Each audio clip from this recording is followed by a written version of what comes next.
গুমের অভিযোগ এনে সাবেক সেনা কর্মকর্তা সহ কয়েকজনের বিরুদ্ধে মামলা দায়েরের কথা রয়েছে ঢাকা চিফ মেট্রোপলিটন ম্যাজিস্ট্রেট আদালতে। সেখানে আছেন সিনিয়র করেসপন্ডেন্ট মইদুল ইসলাম। আমরা সরাসরি তার সাথে যোগাযোগ করছি। মইদুল, মামলা দায়েরের ব্যাপারে আপনি কি জানতে পেরেছেন? কোন পর্যায়ে রয়েছে এই বিষয়টি?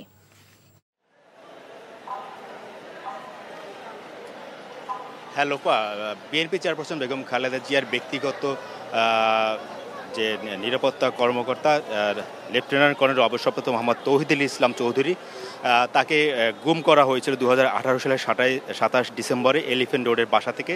তো সেই অভিযোগে 3 জন সাবেক সেনা কর্মকর্তা এবং 7 জন পুলিশ কর্মকর্তার বিরুদ্ধে তিনি সিএমএম করে মামলা করেছেন। তো সেই মামলার বিষয়ে আমরা বিস্তারিত সেই বাদীর কাছেই আমরা শুনবো। আমরা সরাসরি তার সাথে কথা বলছি।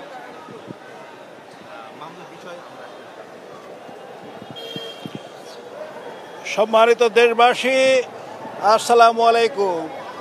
আমি কর্নেল রিটায়ার্ড তৌহিদ।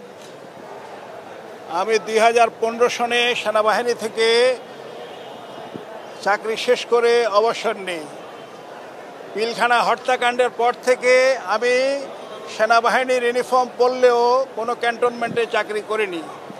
আমার জন্য নির্দেশ ছিল আমি এন্টি আওয়ামী লীগার এবং এন্টি ইন্ডিয়ান, যে ঢাকা থেকে কমপক্ষে 300 কিলোমিটার দূরে আমাকে রাখতে হবে। এরপর রিটায়ারমেন্টের পরে শ্রদ্ধেয় ম্যাডাম খালেদা জিয়া বিএনপি নেত্রী তার নিরাপত্তার দায়িত্বে আমার সিনিয়র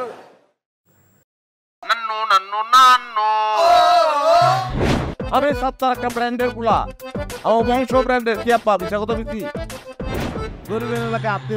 এমন পাড়া দিব না গুরু গুরু ভিতরতে সব বাইরে হয়ে যাবে। আরে ওইটা থামো না, তোরে যদি ইসলামিক সাইড সবাই ডিভোর্স না দিছি আপনারা কি হোগারে কালিয়া বল আমরা সিয়াম তুমি আমারে আম্মা ডাকলা কেন?